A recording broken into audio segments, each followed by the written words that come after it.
वो ये है कि नबी पाक सल्लल्लाहु अलैहि वसल्लम ने ये भी बता दिया कि माँ का बड़ा हक है, और हुजूर ने ये भी बता दिया कि बीवी का भी हक है। जो तुमने खुद खाना है उसे खिलाना है, जो खुद पहनना है उसे। अब मसला पता क्या होता है, बीवी का मुतालबा है कि तू सिवाय मेरे किसी की नहीं सुनेगा। वो कहती है कि चूंकि मैं आई हूं सारा कुछ छोड़ के, अब सिवाय मेरे तो किसी और की नहीं सुनेगा। अम्मा कहती है कि चूंकि पैदा मैंने किया है, परवरिश मैंने की है, जवान मैंने किया है, तो हुकूक मेरे ज्यादा है। ये हदीस अम्मा जरूर सुनाएगी अगर उसे याद होगी। अब उसका नुकसान ये होता है कि अगर किसी औरत से ये पूछा जाए कि तू बतला कि बगैर माँ के कोई बच्चा बड़ा हो सकता था, तो उसने पाल पोस के तुझे दिया है, तो तू ये कैसे कह सकती है कि तू किसी और की ना सुन।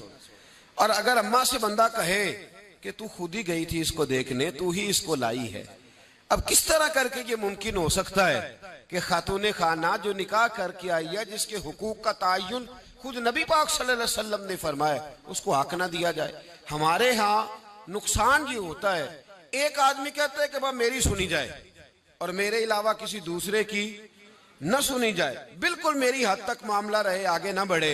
मेरे रसूल पाक सल्लल्लाहु ताला अलैहि वसल्लम की खिदमत आली मर्तबत में जब एक शख्स ने अर्ज की कि हुजूर मुझसे बड़ा गुनाह हो गया है, तो मैं क्या करूं, तो नबी पाक ने फरमाया जा जाके अपनी अम्मा की नौकरी कर।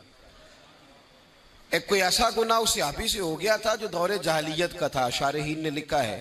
अब वो जिनके हुकूक जाया किए थे वो मिल नहीं रहे थे, या वो दुनिया से जा चुके थे, तो उसने हाल पूछा कि हुजूर अब क्या करूं, तो नबी पाक अलैहिस्सलाम ने फरमाया जा अपनी अम्मा की नौकरी कर, अल्लाह तेरे गुनाह माफ कर देगा।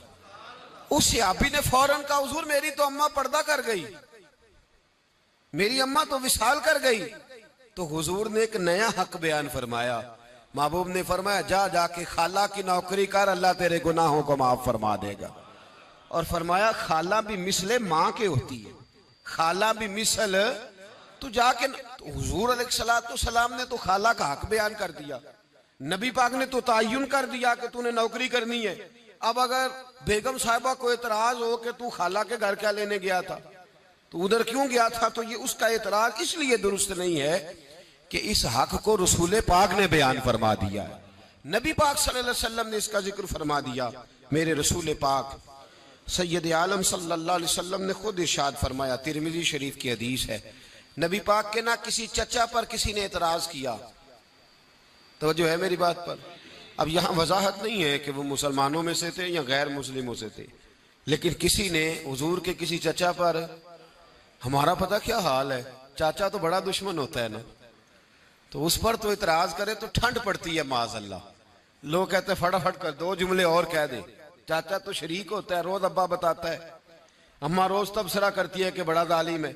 हुजूर के चचा पर किसी ने इतराज किया, ये तिरमिज़ी है, नबी पाक सल्लल्लाहु अलैहि वसल्लम ने फरमाया खबरदार, अगर किसी ने मेरे चचा के बारे में मुझे अजियत दी तो उसने मुझे अजियत दी। और फरमाया तुम्हें पता नहीं, चचा तो इस तरह होता है जिस तरह बाप होता है, इस तरह होता है जिस तरह। अब चचा के हक का तायुन किसने कर दिया, नबी पाक सल्लल्लाहु अलैहि वसल्लम ने। अब अगर कोई शख्स इस पर यह शिकवा करे कि ये तो एक और हक